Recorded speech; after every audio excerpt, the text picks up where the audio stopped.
আসসালামু আলাইকুম, স্বাগত জানাচ্ছি আরটিভির সন্ধ্যার সংবাদে। আপনাদের সঙ্গে আছি আমি ফারজানা তানি এবং এর সাথে রয়েছে আমি নীরা ফেরদৌস। যুক্তরাষ্ট্রের সঙ্গে বাণিজ্য চুক্তিতে দেশের স্বার্থবিরোধী কোনো ধারা থাকলে চুক্তির ভেতরেই তা পরিবর্তনের সুযোগ রয়েছে বলে জানিয়েছেন বাণিজ্যমন্ত্রী খন্দকার আব্দুল মুকতাদির। শুক্রবার দুপুরে সিলেট আন্তর্জাতিক বিমানবন্দর সংলগ্ন 22 টিলা ন্যাচারাল পার্কের উন্নয়ন কাজ পরিদর্শন শেষে এসব কথা বলেন তিনি।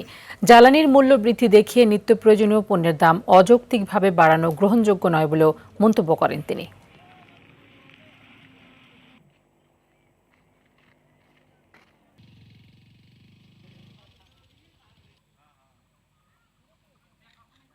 তো চুক্তি যেটি হয়েছে এটির বাস্তবায়নের সময় এমন কোনো কিছু যদি আমাদের সামনে আসে বা প্রতিভাত হয় যে এটি বাংলাদেশের স্বার্থের অনুকূল নয়, তাহলে সেই ধারা সংশোধন করার সুযোগ এই চুক্তির ভিতরেই রয়েছে। অনুমান করে করে জিনিসের দাম বাড়বে বাড়বে করে বাড়িয়ে দিলাম, এটা কোনো কথা না। মার্কেট ম্যানিপুলেট করার চেষ্টা করে এটা তার জন্য সুখকর হবে না।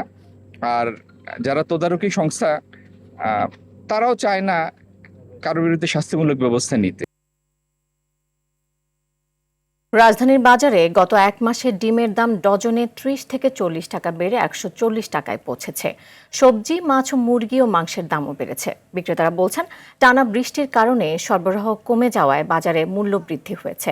বর্তমানে 60 টাকার নিচে কোনো সবজি পাওয়া যাচ্ছে না। এছাড়াও ভোজ্য তেলের দাম 4 টাকা বাড়ানোর পরে এখন সরবরাহ বেড়েছে। দাম বেড়ে 200 টাকা লিটার বিক্রি হচ্ছে। ব্রয়লার মুরগির কেজি 200 টাকা, সোনালী 360 টাকায় বিক্রি হচ্ছে। মাছের দামও বেড়েছে। এতে চাপে পড়েছেন সীমিত আয়ের মানুষ। ভোক্তাদের দাবি, বাজার স্বাভাবিক রাখতে নিয়মিত মনিটরিং প্রয়োজন। আমরা এখন অনেক কিছুই আগে 5 কেজি কিনলে বা 2-3 কেজি কিনলে এখন কিনি আধা কেজি, 1 কেজি। আয় তো নাই, মানুষ তো আমাদের তো আয় বাড়ে নাই। গেছে সপ্তাহে এই সপ্তাহে বাজার একটু কম আছে। ডিমের দামটা গত 15 দিন আগে 110 টাকা ডজন ছিল, হঠাৎ করে এখন 140 টাকা ডজন, অনেকটাই বাড়তি। আগের থেকে তেলের দাম আর আটার দাম একটু বেড়ে গেছে। তেল এখন 200 টাকা লিটার নিচ্ছে। তেলের 4 টাকা লিটার বাড়ানোর পরও স্বস্তি নাই, চাহিদা অ্যাভেলেবল হয় নাই, চাহিদার মতো তেল আমরা পাইতেছি না। আমাদের দেশে স্বাভাবিক থাকে না, আমাদের দেশে দাম বাড়ে, এটাই সবচেয়ে বড় দিক। আর একবার দাম বাড়লে সেটা কমে না। ছোটখাটো ইস্যু নিয়ে একটি গোষ্ঠী দেশে আবারও গোলযোগ সৃষ্টি করার পাঁয়তারা করছে বলে অভিযোগ করেছেন স্থানীয় সরকার মন্ত্রী ও বিএনপি মহাসচিব মির্জা ফখরুল ইসলাম আলমগীর। বিরোধী দলকে ষড়যন্ত্র ও মিথ্যাচারের পথ পরিহার করে গণতন্ত্রকে শক্তিশালী করার আহ্বান জানিয়েছেন প্রধানমন্ত্রীর রাজনৈতিক উপদেষ্টা ও বিএনপির সিনিয়র যুগ্ম মহাসচিব রুহুল কবির রিজভী। আলাদা অনুষ্ঠানে তারা এসব কথা বলেন। রুদ্র রফিকের রিপোর্টে বিস্তারিত। বিশ্বকবি রবীন্দ্রনাথ ঠাকুরের 165তম জন্মবার্ষিকী উপলক্ষে নওগাঁর আত্রাইয়ের পতিসরে রবীন্দ্র কাছারি বাড়িতে জেলা প্রশাসন আয়োজিত আলোচনা সভায় যোগ দেন স্থানীয় সরকার মন্ত্রী ও বিএনপি মহাসচিব মির্জা ফখরুল ইসলাম আলমগীর। এ সময় তিনি বলেন, কিছু স্বার্থান্বেষী মহল তুচ্ছ বিষয় নিয়ে দেশে অশান্তি সৃষ্টির পায়তারা করছে। অনেকে চেষ্টা করছে যে আবার দেশে কোনো ছোটখাটো ইস্যু নিয়ে বা অন্য কোনো ইস্যু নিয়ে একটা কিছুটা বলা যেতে পারে গোলযোগ সৃষ্টি করতে। আমরা কেউ চাই না দেশে আর গোলযোগ। এদিকে শনিবার রাজধানীর কেআইবি মিলনায়তনে বিএনপির 3 অঙ্গ সংগঠন, ছাত্রদল, যুবদল ও স্বেচ্ছাসেবক দলের জেলা পর্যায়ের শীর্ষ নেতাদের সঙ্গে মতবিনিময় করবেন বিএনপি চেয়ারম্যান ও প্রধানমন্ত্রী তারেক রহমান। সভাস্থল পরিদর্শন করে রুহুল কবির রিজভী বলেন, বিরোধী দলের কাছে অহেতুক সমালোচনা কাম্য নয়। বিরোধী দল যে সমালোচনা করছে এটা অমূলক কিছু নয়, এটা করতে পারে। কিন্তু ঘটনা হচ্ছে, যদি আমি উদ্দেশ্যমূলকভাবে সরকারকে বিপদে ফেলার জন্য আমি বিভিন্ন কর্মসূচি নিব এবং ওই কর্মসূচির জন্য অবান্তর মিথ্যা কথা বলে যাব, যেটা শেখ হাসিনা করত, সেইটা যদি হয় তাহলে সেটা হবে ষড়যন্ত্রের অংশ। আমি বিশ্বাস করি যে বিরোধী দল ওই পথে হাঁটবে না। আগামী নির্বাচনে জনগণই বিবেচনা করবে সরকার সঠিক কাজ করছে কিনা বলেও মন্তব্য করেন রুহুল কবির রিজভী। জনগণই হচ্ছে আলটিমেট বিচারক। রুদ্র রফিক, আরটিভি, ঢাকা। দেশে উৎপাদিত বিদ্যুতের 5%-রও বেশি ব্যবহার করছে ব্যাটারি চালিত রিকশা, যার প্রভাব পড়েছে কৃষি, শিল্প সহ দৈনন্দিন জনজীবনে। ব্যাটারি চালিত নিয়ন্ত্রণহীন এই বাহনের বিষয়ে সঠিক কোনো তথ্য দিতে পারছে না বিদ্যুৎ বিভাগ সহ সরকারের কোনো দফতর। গবেষণা প্রতিষ্ঠানের দাবি, বৈধভাবে নেয়া লাইনে প্রতিদিন ব্যবহৃত হচ্ছে 750 মেগাওয়াট বিদ্যুৎ। তবে চোরাইভাবে চার্জ করার সঠিক হিসেব মেলাতে পারছে না কেউ। এমন পরিস্থিতিতে বিদ্যুৎ বিপর্যয়ের শঙ্কা বিশেষজ্ঞদের। মোহাম্মদ সাইমের রিপোর্টে দেখুন বিস্তারিত। রাজধানী সহ সারা দেশে এভাবেই চার্জ দেওয়া হচ্ছে ব্যাটারি চালিত রিকশায়। এলাকাবাসী বলছেন এসব চার্জিং পয়েন্টের বড় একটি অংশ চোরাই লাইন। কারণ পানা আবার কিছু কিছু লোক আছে, লোকেরা একটার বলে 4টা লাইন টানে, চোরা লাইন চালায়, হিটার চালায়, অটো গাড়ির লাইন চালায়। সিপিডির গবেষণা বলছে এই বাহনটি চার্জে প্রতিদিন বৈধভাবে 750 মেগাওয়াট বিদ্যুৎ ব্যবহৃত হচ্ছে, যা দেশের উৎপাদিত বিদ্যুতের 5%। তবে অবৈধ বা চোরাই পথে ব্যবহৃত বিদ্যুতের সঠিক কোনো হিসেব নেই সরকার বা কোনো গবেষণা প্রতিষ্ঠানের কাছে। এ খাতের যে এক্সপানশন হয়েছে সেটা অনেকটা আনরেগুলেটেড ওয়েতে হয়েছে এবং এ কারণে গভর্নমেন্টের কাছে ফুল ডিটেলসও নেই বাংলাদেশে এক্স্যাক্টলি কতগুলো ইলেকট্রিক থ্রি হুইলার আছে। কোনো সংখ্যা বলে 5 মিলিয়ন, এটা বেশিও হতে পারে। সরকারি হিসেবে দেশে নবায়নযোগ্য জ্বালানি সহ মোট বিদ্যুৎ উৎপাদনের সক্ষমতা রয়েছে প্রায় 32,332 মেগাওয়াট, কিন্তু চাহিদার অর্ধেক 14 থেকে 15,000 মেগাওয়াট বিদ্যুৎ উৎপাদিত হলেও সম্প্রতি জ্বালানি সংকট, বকেয়া বিল ও কারিগরি ত্রুটির কারণে 12,000 মেগাওয়াট বিদ্যুৎ উৎপাদন করা যাচ্ছে, যার 5.68%ই আবার সিস্টেম লস বা চুরি হচ্ছে।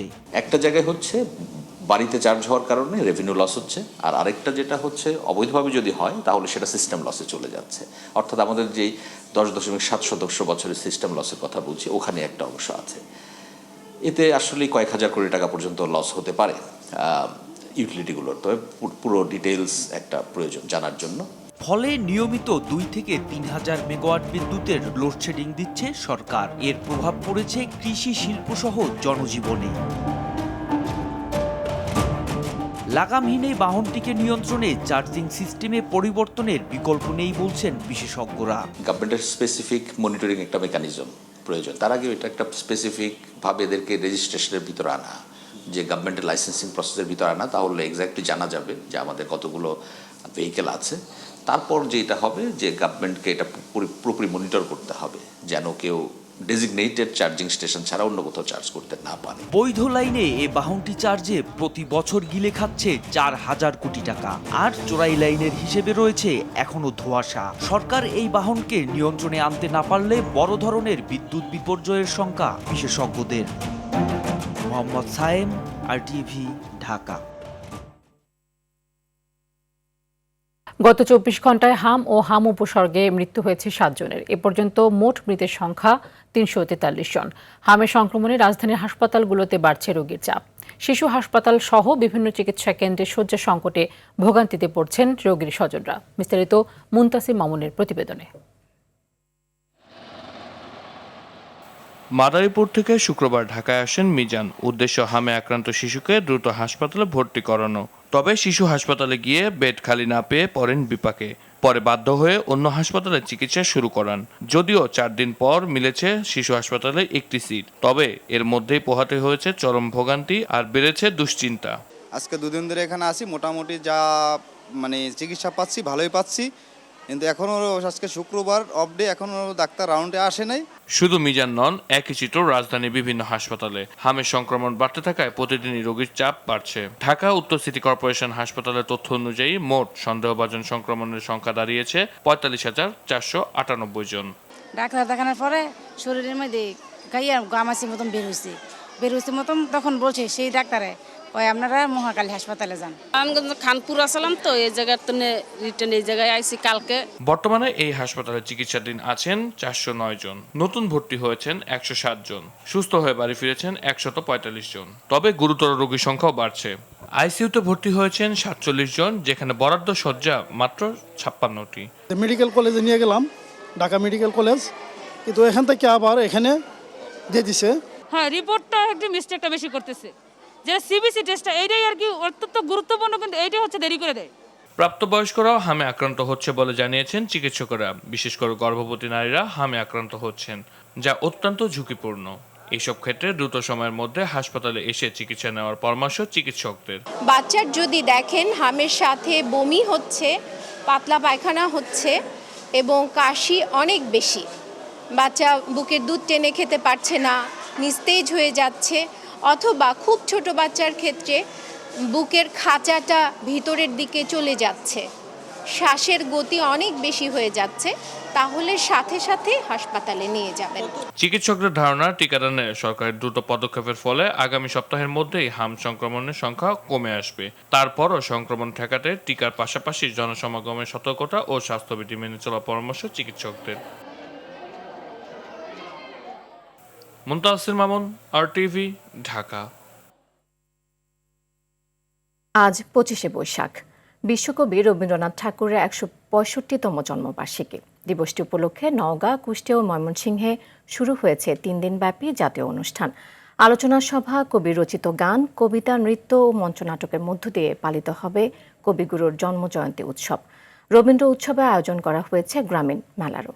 প্রতিনিধিদের পাঠানো তথ্যচিত্রে আরও জানাচ্ছেন লামিয়া তানজিল মাহমুদ। চিত্ত যেথা ভয় শূন্য, উচ্চ যেথা শির, জ্ঞান যেথা মুক্ত, যেথা গৃহের প্রাচীর। আজ 25শে বৈশাখ, বিশ্বকবি রবীন্দ্রনাথ ঠাকুরের 165তম জন্মবার্ষিকী। আজি এ প্রভাতে রবির কর, কেমনে পশিল প্রাণের পর, কেমনে পশিল গুহার আধারে। নওগাঁর পতিশর, এখানে বসে কবি লিখেছেন বিখ্যাত কবিতা আমাদের ছোট নদী ও তালগাছ এক পায়ে দাঁড়িয়ে। বিশ্বকবি রবীন্দ্রনাথ ঠাকুরের 165তম জন্মবার্ষিকীতে প্রধান অতিথির বক্তব্যে এসব কথা বলেন স্থানীয় সরকার, পল্লী উন্নয়ন ও সমবায় মন্ত্রী মির্জা ফখরুল ইসলাম আলমগীর। গোটা বিশ্বকে নাড়িয়ে দিয়েছিলেন।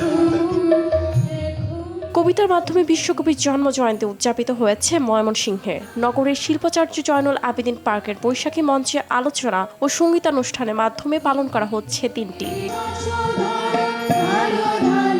কুষ্টিয়ার কুমারখালীর শিলাইদহের কুঠিবাড়িতে আজ থেকে শুরু হয়েছে 3 দিনব্যাপী জাতীয় অনুষ্ঠান। রবীন্দ্র উৎসবে আয়োজন করা হয়েছে গ্রামীণ মেলারও। নানা রকম পোস্টার সাজিয়ে বসেছেন দোকানিরা। লামিয়া তানজিল মাহমুদ, RTV। বিশ্বকবি রবীন্দ্রনাথ ঠাকুরের 165তম জন্মবার্ষিকীতে গভীর শ্রদ্ধায় স্মরণ করেন প্রধানমন্ত্রী তারেক রহমান। নিজের ভেরিফাইড ফেসবুক স্ট্যাটাসে রবীন্দ্রনাথের অমর সৃষ্টি, মানবতাবাদী দর্শন এবং বিশ্ব শান্তির বার্তাকে নতুন করে তুলে ধরেন সরকার প্রধান। স্ট্যাটাসে প্রধানমন্ত্রী লেখেন, কাব্য, সঙ্গীত, ছোট গল্প, উপন্যাস, নাটক থেকে চিত্রকলার বিস্তৃত ভুবনে রবীন্দ্রনাথ মানুষের জয়গান গেয়েছেন। মানবতা, প্রেম, প্রকৃতি ও শান্তির যে চিরন্তন বাণী তিনি রেখে গেছেন তা আজও সমানভাবে অনুপ্রেরণা যোগায় বিশ্ববাসীকে। প্রধানমন্ত্রী আরও উল্লেখ করেন, গীতাঞ্জলির জন্য নোবেল জয়ের মাধ্যমে বিশ্ব সাহিত্যে বাংলা ভাষার মর্যাদা অনন্য উচ্চতায় পৌঁছে দেন রবীন্দ্রনাথ। বর্তমান বিশ্বে যুদ্ধ, সংঘাত ও বিভাজনের এই সময়ে রবীন্দ্রনাথের মানবিকতা, সহমর্মিতা ও বিশ্বশান্তির দর্শন আরও বেশি প্রাসঙ্গিক বলে অভিমত প্রকাশ করেন প্রধানমন্ত্রী তারেক রহমান।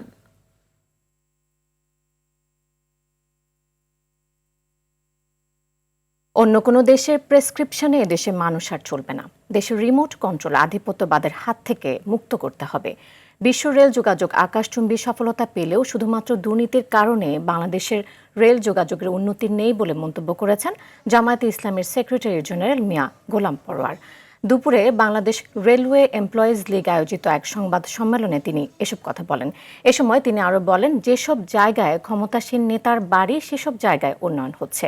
গোলাম পরোয়ার বলেন, যে যখন ক্ষমতায় আসে তখন সে রেলের সম্পত্তি লুটপাট করে খায়। এ সময় আগামীর বাজেটে রেল খাতকে গুরুত্ব দেওয়ার আহ্বান জানান তিনি। স্বাধীনতা, গণতন্ত্র অর্থ হলো শুধু একটা ভূখণ্ডে একটা পতাকা, একটা জাতীয় সঙ্গীত নয়। আমার রাজনীতি, আমার ট্রেড ইউনিয়ন, আমার গণতন্ত্র, আমার নির্বাচন, আমার ব্যবসা বাণিজ্য, আমার সীমানা স্বাধীন থাকবে, আমার পানি সমস্যা, আমার বর্ডার সমস্যা, আমার ব্যবসা বাণিজ্য, আমার ট্রেড ব্যালেন্স, এই সব ব্যাপারে আমরা স্বাধীন থাকব। কোনো দেশের নির্দেশে আমার দেশ চলবে, এটার নাম স্বাধীনতা। ভারতের পশ্চিমবঙ্গের মুখ্যমন্ত্রী হিসেবে শুভেন্দু অধিকারীকে মনোনীত করেছে বিজেপি। দলের জ্যেষ্ঠ নেতা ও স্বরাষ্ট্রমন্ত্রী অমিত শাহ নির্বাচিত নতুন সদস্যদের সঙ্গে বৈঠকের পর এই ঘোষণা দেন। আগামীকাল অনুষ্ঠিত হবে নতুন মন্ত্রিসভার শপথ। এদিকে দক্ষিণ ভারতের জনপ্রিয় অভিনেতা থালাপতি বিজয়ের দল অবশেষে তামিলনাড়ুতে সরকার গঠনের জন্য প্রয়োজনীয় সংখ্যাগরিষ্ঠতা নিশ্চিত করেছে। মুখ্যমন্ত্রী হচ্ছেন বিজয়। আরও জানাচ্ছেন ইমতিয়াজ আহমেদ। অবশেষে জল্পনাই সত্যি হলো, পশ্চিমবঙ্গের নতুন মুখ্যমন্ত্রী হিসেবে মনোনীত হয়েছেন শুভেন্দু অধিকারী। ভারতীয় জনতা পার্টি বিজেপি তাকেই বেছে নিয়েছে। দলের জ্যেষ্ঠ নেতা ও কেন্দ্রীয় স্বরাষ্ট্রমন্ত্রী অমিত শাহ বিজেপির জয়ী 207 প্রার্থীদের সঙ্গে বৈঠক করে শুভেন্দু অধিকারীকেই পশ্চিমবঙ্গ বিধানসভার দলনেতা হিসেবে ঘোষণা করেন।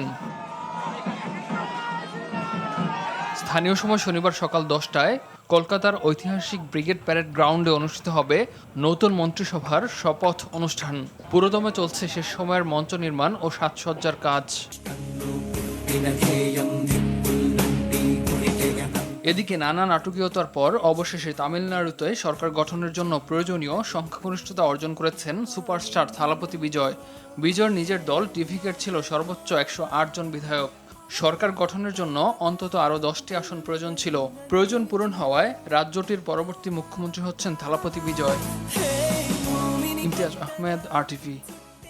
ঢাকার কেরানীগঞ্জের বেকারি কারখানাগুলোতে যেন তৈরি হচ্ছে মানুষ মারার বিষ। রুটি, কেক, বিস্কিট বানাতে ব্যবহার করা হচ্ছে পটাশিয়াম ব্রোমেট, আয়োডেট, ইস্টের মতো ক্ষতিকারক রাসায়নিক উপাদান। এছাড়া নোংরা অস্বাস্থ্যকর পরিবেশে তৈরি হচ্ছে মানহীন বিভিন্ন ধরনের আচার, টমেটো সস।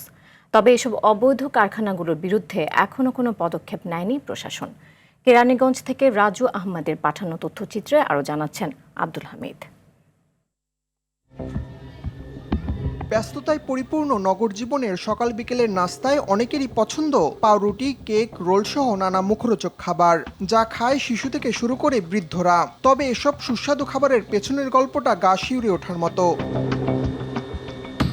ঢাকার কেরানীগঞ্জের জিঞ্জিরায় নোংরা অস্বাস্থ্যকর পরিবেশে ময়লা আবর্জনার মধ্যেই তৈরি হচ্ছে বেকারি পণ্য। ব্যবহার হচ্ছে ক্যান্সার সৃষ্টিকারী পটাশিয়াম ব্রোমেট, আয়োডেট, ইস্ট সহ নানা রাসায়নিক পদার্থ।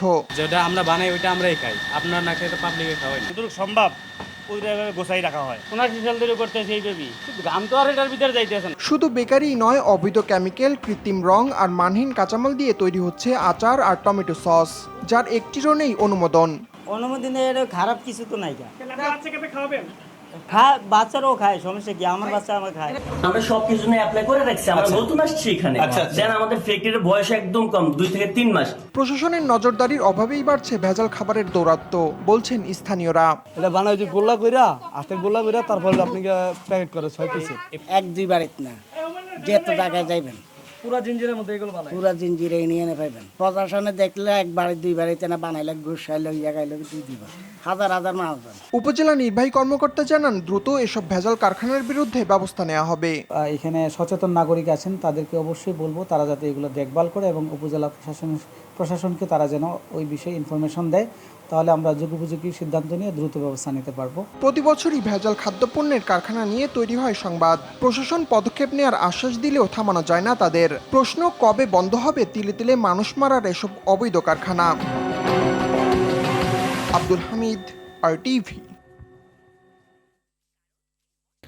টানা 23 দিন বন্ধ থাকার পর পুনরায় উৎপাদনে ফিরেছে দেশের একমাত্র রাষ্ট্রায়ত্ত তেল শোধনাগার চট্টগ্রামের ইস্টার্ন রিফাইনারি লিমিটেড। আজ ভোর 6টা থেকে শোধনাগারটিতে পুরোদমে উৎপাদন কার্যক্রম শুরু হয়। প্রতিষ্ঠানটির ঊর্ধ্বতন কর্মকর্তারা জানিয়েছেন, সৌদি আরব থেকে আমদানিকৃত অপরিশোধিত তেল দিয়ে এই প্রক্রিয়া শুরু হয়েছে। ভোর 5টায় ফায়ার হিটারে প্রসেসিং শুরুর 1 ঘন্টা পর থেকে পেট্রোল, অকটেন ও ডিজেল উৎপাদন করে স্টোরেজে পাঠানোর কাজ শুরু হয়।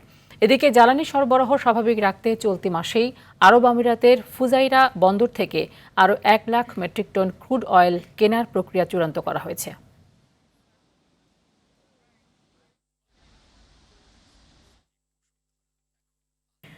প্রাথমিক শিক্ষক নিয়োগ প্রক্রিয়া নির্ধারিত বিধিবিধান অনুসরণ করে স্বাভাবিক গতিতে নিয়োগ দেওয়া হবে বলে জানিয়েছেন প্রাথমিক ও গণশিক্ষা প্রতিমন্ত্রী ববি হাজ্জাজ।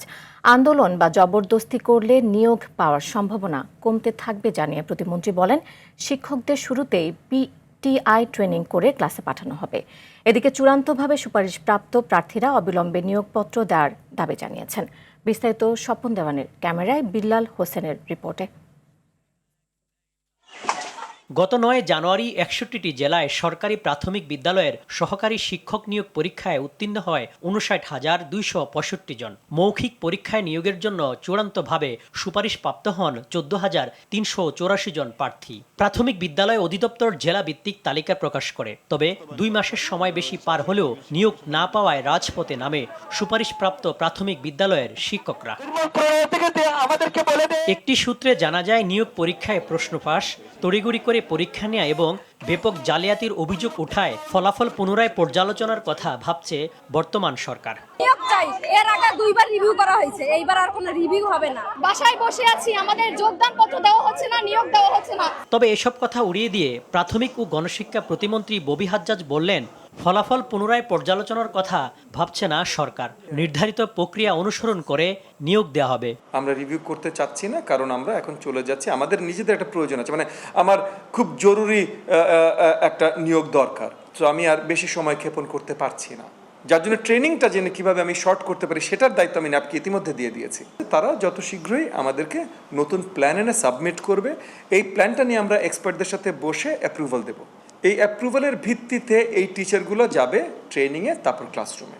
শিক্ষকরা রাজনৈতিক উদ্দেশ্য বাস্তবায়নে কাজ করলে নিয়োগ প্রক্রিয়া পুনরায় পর্যালোচনার কথা জানান প্রতিমন্ত্রী। 14,500 যাদের এই পরীক্ষা হয়েছে, আমার খুব তাড়াতাড়ি আমার প্রয়োজন, আমার শিক্ষাঙ্গনে আমার স্কুলগুলোর প্রয়োজন এই শিক্ষকদেরকে শ্রেণীকক্ষে পাঠানো। শ্রেণীকক্ষে যাওয়ার জন্য আমরা কাজ করছি না, আমরা কোনো পলিটিক্যাল এজেন্ডা নিয়ে কাজ করছি, তাহলে অটোমেটিক্যালি সরকার বাধ্য হবে এটা রিভিউতে পাঠাতে। এইটা এক মুহূর্তের জন্য ভুলতে পারবেন না। এরই মধ্যে সুপারিশপ্রাপ্ত শিক্ষকদের প্রশিক্ষণের দায়িত্ব জাতীয় প্রাথমিক শিক্ষা একাডেমি ন্যাপকে দেয়া হয়েছে বলে জানান ববি হাজ্জাজ।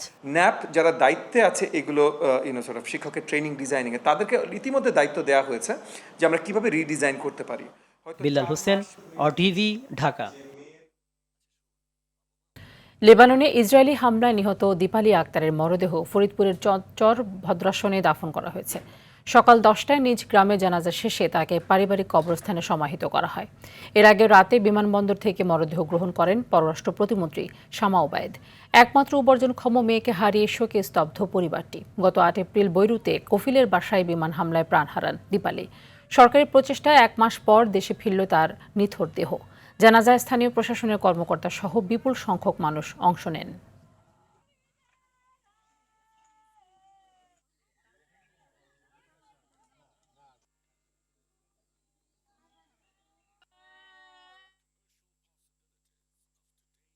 দেশে পাঠানো হয়েছে যুক্তরাষ্ট্রের নিহত ইউনিভার্সিটি অফ সাউথ ফ্লোরিডার বাংলাদেশি শিক্ষার্থী নাহিদা সুলতানা বৃষ্টির মরদেহ। ফ্লোরিডার অরল্যান্ডো আন্তর্জাতিক বিমানবন্দরের থেকে স্থানীয় সময় বৃহস্পতিবার বৃষ্টির মরদেহ দেশে পাঠানো হয়। এ সময় মায়ামিতে বাংলাদেশ কনসুলেট জেনারেলের কনসাল থোয়িং এই বিমানবন্দরে উপস্থিত থেকে পুরো প্রক্রিয়া তদারকি করেন। এরপর দুবাই হয়ে শনিবার বাংলাদেশ সময় সকাল 8টা 40 তার মরদেহ ঢাকায় হজরত শাহজালাল আন্তর্জাতিক বিমানবন্দরে এসে পৌঁছাবে। শুক্রবার পররাষ্ট্র মন্ত্রণালয়ের এক বিজ্ঞপ্তিতে এসব তথ্য জানানো হয়। এর আগে গত বুধবার নিহত বৃষ্টির জানাজা অনুষ্ঠিত হয়। ইউনিভার্সিটি অফ সাউথ ফ্লোরিডার ছাত্রছাত্রীরা মায়ামিতে বাংলাদেশ কনসুলেট জেনারেলের কনসাল, গণমাধ্যম কর্মী সহ স্থানীয় প্রবাসী বাংলাদেশিরা জানাজায় অংশ নেয়।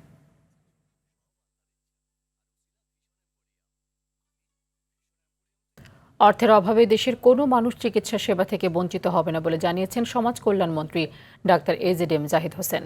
সকালে বাংলাদেশ থ্যালাসেমিয়া ফাউন্ডেশনের উদ্যোগে বিশ্ব থ্যালাসেমিয়া দিবস উপলক্ষে আয়োজিত সভায় তিনি এসব বলেন। মন্ত্রী বলেন, প্রধানমন্ত্রী তারেক রহমানের নেতৃত্বে চিকিৎসা ও শিক্ষা ক্ষেত্রে অভূতপূর্ব পরিবর্তন আনা হবে। মধ্যবিত্ত ও নিম্নবিত্ত পরিবারগুলোকে উন্নত জীবন দেওয়ার জন্য কাজ করছে বলে জানান তিনি। এছাড়া সামাজিক আন্দোলন গড়ে তুলে থ্যালাসেমিয়া রোগ প্রতিরোধ করা সম্ভব বলেও জানিয়েছেন তিনি। আমরা কমিটেড, আমাদের মাননীয় প্রধানমন্ত্রী জনাব তারেক রহমানের নেতৃত্বে বর্তমান সরকার দেশের সকল মানুষের চিকিৎসা সেবা নিশ্চিত করার ব্যাপারে, অর্থাৎ অর্থের অভাবে চিকিৎসা হবে না, এই সিনারিওটা আমরা বাংলাদেশে আমাদের বর্তমান সরকার রাখতে চায় না।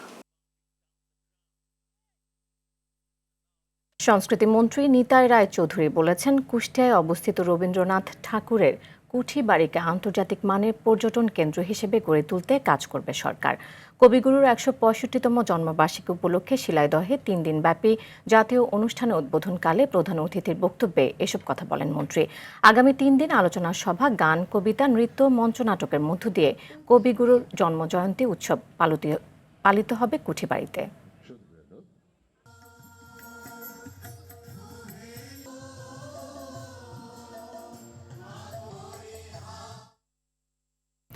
বর্তমান সরকারের পুলিশ বাহিনীর উন্নয়ন ও জনগণের প্রত্যাশা পূরণে আন্তরিক বলে জানিয়েছেন পুলিশ মহাপরিদর্শক মোহাম্মদ আলী হোসেন ফকির। রাজধানীর ৩০০ ফিট এলাকায় খিলক্ষেত পুলিশ ফাঁড়ির উদ্বোধন শেষে তিনি কথা বলেন। আইজিপি বলেন, অতীতে আমলাতান্ত্রিক জটিলতার কারণে পুলিশের কাঙ্ক্ষিত মান উন্নয়ন ব্যাহত হলেও এখন সেই বাধা অনেকটাই কেটে গেছে। সরকারের সহযোগিতায় পুলিশ বাহিনীকে আধুনিক, দক্ষ ও জনবান্ধবী বাহিনী হিসেবে গড়ে তুলতে কাজ চলছে বলেও জানিয়েছেন তিনি।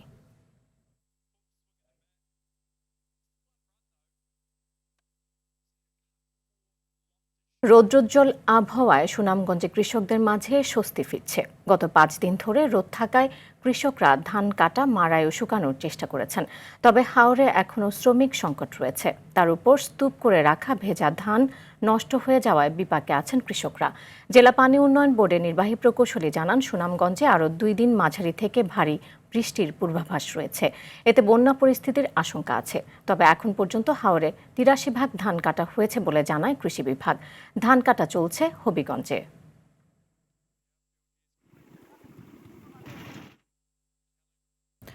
জীবাশ্ম জ্বালানি মুক্ত বাংলাদেশ ও পৃথিবীর দাবিতে রাজধানীতে গ্লোবাল ক্লাইমেট স্ট্রাইক পালন করেছে তরুণ জলবায়ু কর্মীরা।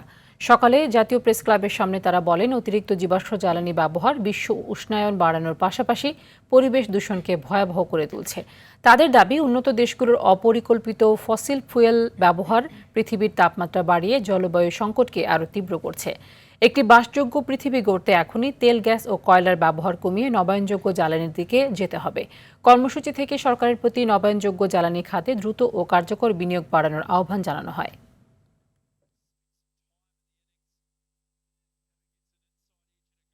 প্রায় 2000 কর্মীকে একসাথে ছাঁটাই, নিয়োগ, বাণিজ্য এবং ব্যবস্থাপনা পরিচালক ও চেয়ারম্যানের বিরুদ্ধে দুর্নীতি ও অনিয়মের অভিযোগ তুলে জাতীয় প্রেস ক্লাবের সামনে মানববন্ধন করেছে সোশ্যাল ডেভেলপমেন্ট ফাউন্ডেশনের কর্মীরা। এ সময় চাকরি পুনর্বহাল, নিয়োগে অনিয়ম বন্ধ এবং অভিযুক্তদের বিরুদ্ধে তদন্তের দাবি জানান তারা। বক্তারা অভিযোগ করেন, স্বজনপ্রীতি ও অনিয়মের মাধ্যমে প্রতিষ্ঠান পরিচালনা করায় ক্ষতিগ্রস্ত হচ্ছেন সাধারণ কর্মীরা। দ্রুত দাবি বাস্তবায়ন না হলে কঠোর কর্মসূচির ঘোষণাও দেন আন্দোলনকারীরা। Ispahani kindergarten and primary school আয়োজন করেছে কিডস আর্ট কার্নিভাল 2026। শুক্রবার বিকেলে রাজধানীর বড় মগবাজার স্কুল প্রাঙ্গণে অনুষ্ঠিত হয় এই আর্ট কার্নিভাল। আয়োজনের মূল আকর্ষণ ছিল শিশুদের সৃজনশীলতা বিকাশে একটি বিশেষ আর্ট প্রতিযোগিতা, যেখানে তারা স্বাধীনভাবে নিজেদের কল্পনা শক্তি প্রকাশের সুযোগ পায়। পাশাপাশি এই অনুষ্ঠানের মধ্য দিয়ে ইংলিশ মিডিয়াম স্কুলের নতুন শিক্ষাবর্ষের ভর্তি কার্যক্রম শুরু হয়েছে এবং নিয়মিত ক্লাস শুরু হওয়ার কথা রয়েছে চলতি বছরের জুলাই মাস থেকে। উদ্বোধনী অনুষ্ঠানে উপস্থিত ছিলেন ইস্পাহানি গ্রুপের ডিরেক্টর জাহিদা ইস্পাহানি, স্কুলের প্রিন্সিপাল শামনাজ ফারজানা এবং বিশেষ অতিথি হিসেবে ঢাকা বিশ্ববিদ্যালয়ের চারুকলা অনুষদের স্বনামধন্য শিক্ষক ও শিল্পী রবিউল ইসলাম।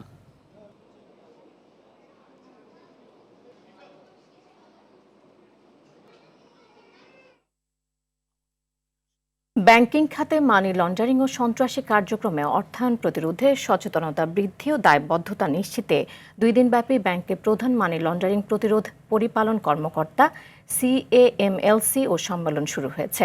সকালে কক্সবাজারের হোটেল ওশান প্যারাডাইজের সম্মেলন কক্ষে সম্মেলনে উদ্বোধন করা হয়। দেশের সকল তফসিলি ব্যাংকের প্রধান নির্বাহী এবং CAMLC ওদের নিয়ে সম্মেলনের আয়োজন করেছে বাংলাদেশ ফাইন্যান্সিয়াল ইন্টেলিজেন্স ইউনিট। প্রথম দিন প্রধান অতিথি ছিলেন বাংলাদেশ ব্যাংকের BFIU প্রধান ইফতিকার উদ্দিন মোহাম্মদ মামুন। সভাপতিত্ব করেন বাংলাদেশ ব্যাংকের নির্বাহী পরিচালক মফিজুর রহমান খান চৌধুরী। সম্মেলনে অর্থ পাচার প্রতিরোধ, আর্থিক খাতে সুশাসন নিশ্চিতকরণ সহ বিভিন্ন দিক নিয়ে আলোচনা করা হয়। সন্ধ্যা সংবাদ এ পর্যন্তই। রাতের সংবাদ 11:15 দেখার আমন্ত্রণ রইল। এতক্ষণ সাথে থাকার জন্য ধন্যবাদ সবাইকে। ধন্যবাদ।